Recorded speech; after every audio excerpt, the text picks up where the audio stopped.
राधे राधे साथियों, मैं इलेक्ट्रोहोम्योपैथ doctor RB. Goswami group के सभी चिकित्सक बंधुओं का और यूट्यूब पर सभी फॉलोअर्स का हार्दिक अभिनंदन करता हूं। साथियों, इलेक्ट्रोहोम्योपैथी के इस क्रम में हमने प्रैक्टिस ऑफ मेडिसिन के अंतर्गत वेरिस डिजीज पर जो है चर्चा हमारी चल रही है। इसी क्रम में आज 60वें क्रम में हम जिस बीमारी पर चर्चा करने वाले हैं वो है एपिलेप्सी, मिर्गी। हमारे कई चिकित्सक बंधुओं की ये रिक्वेस्ट थी कि सर एक वीडियो लेक्चर यदि एपिलेप्सी पर हो जाए तो बहुत अच्छा हो। आज उन्हीं हमारे चिकित्सक बंधुओं की रिक्वेस्ट पर हम इस पर चर्चा करेंगे। साथियों, एपिलेप्सी एक न्यूरोलॉजिकल जो है डिसऑर्डर है। इसमें मस्तिष्क में जो तंत्रिका कोशिका होती है उनकी गतिविधियों में जो है रुकावट आ जाती है, जिसके कारण दौरे पड़ने लगते हैं। कुछ समय के लिए जो है उसका व्यवहार, उत्तेजना या कभी कभी जो है उसकी चेतना भी जो चली जाती है। यह रोग संक्रामक रोग नहीं है, एक दूसरे से नहीं लगता है, और ना ही मतलब जो है मेंटल वीकनेस या फिर जो है मेंटल इलनेस या तो मानसिक बीमारी या मानसिक कमजोरी, उसके कारण भी ये रोग जो है नहीं होता है।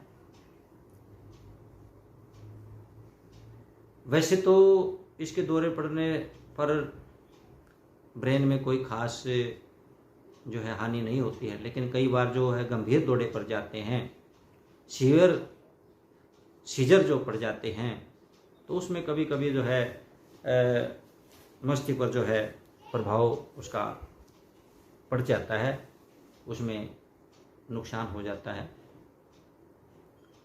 साथियों, इसके रीजन्स क्या हैं? सबसे पहले जो रीजन्स है वो है जेनेटिक प्रभाव।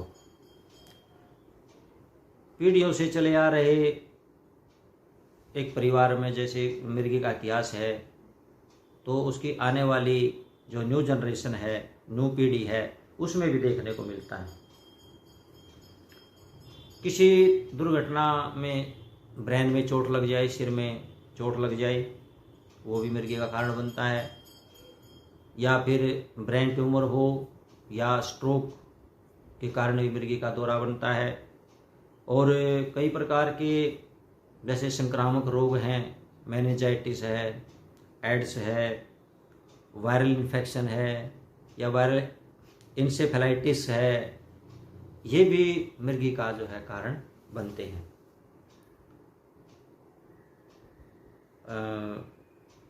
पूर्व जन्म यानी बिफोर बर्थ, बच्चे के सिर में अगर गर्भावस्था में चोट लग जाए या फिर माँ में होने वाला कोई संक्रमण जो है हो जाए, या अलग पोषण हो, या फिर ऑक्सीजन की कमी हो जाए, उसके कारण भी जो है ब्रेन सेल वीक हो जाती हैं, और जिसके कारण जो है ये प्रॉब्लम जो है मिर्गी का दौरा, उसको भी मिर्गी का रोग का कारण वो भी बनता है। और जैसे मस्तिष्क विकार हैं, जैसे न्यूरोफाइब्रोमैटोसिस, इसके कारण भी जो है मिर्गी का रोग बनता है। तो साथियों, इसके लक्षण क्या क्या हैं? लक्षणों को हमने 3 भागों में बांटा है। भिन्न भिन्न व्यक्तियों में भिन्न भिन्न लक्षण पाए जाते हैं। मुख्य तौर से हमने 3 भागों में इसको बांटा है: आंशिक दोहरा, जटिल दोहरा और जो है सामान्यकृत दोहरा। आंशिक दोहरे में क्या होता है साथियों? इसमें जो है स्वाद, गंध, दृष्टि, श्रवण या स्पर्श इंद्रियों में बदलाव, चक्कर आना, अंगों में झुनझुनाहट होना, इस तरह के जो लक्षण आंशिक दोहरों में दिखाई देते हैं। दूसरे दोहरे है साथियों जटिल दोहरे। इसमें क्या होता है कि चेतना चली जाती है, रोगी एक तरफ नज़र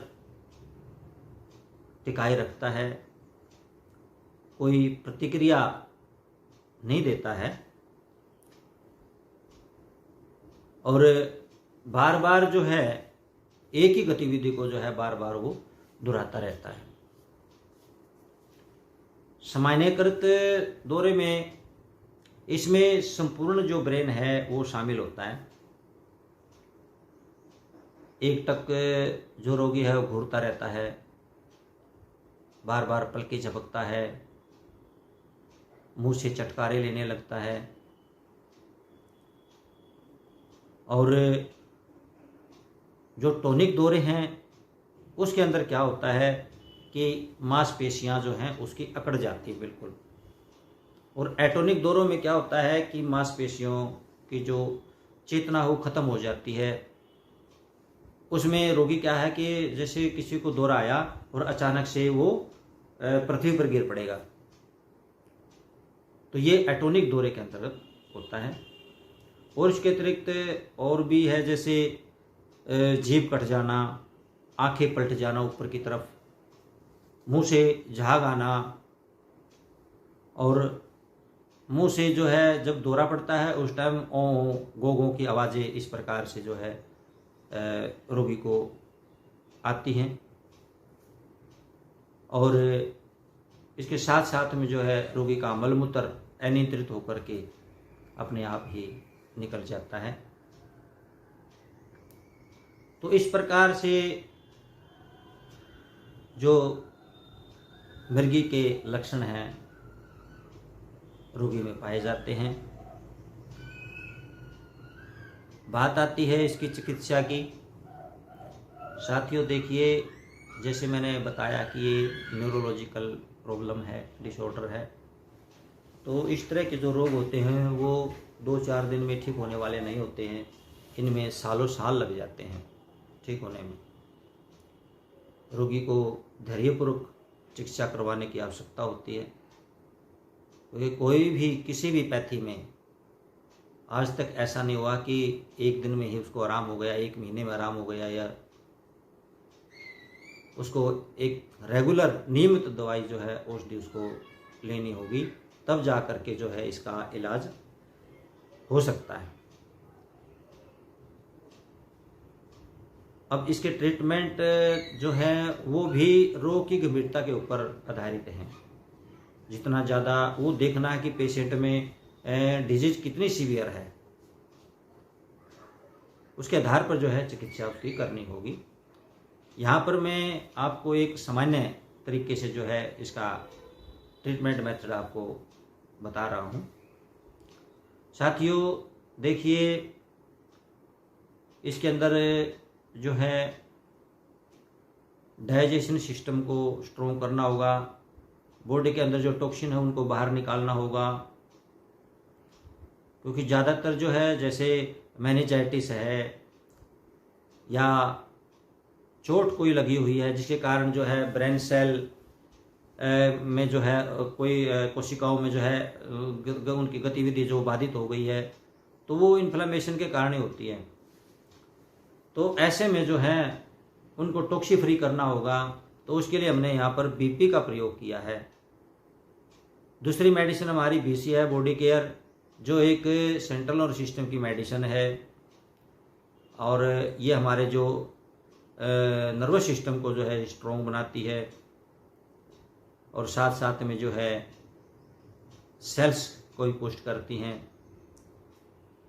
तीसरी मेडिसिन जो है यहाँ हमने C1 ली है, जो हमारी ब्रेन की मेडिसिन है,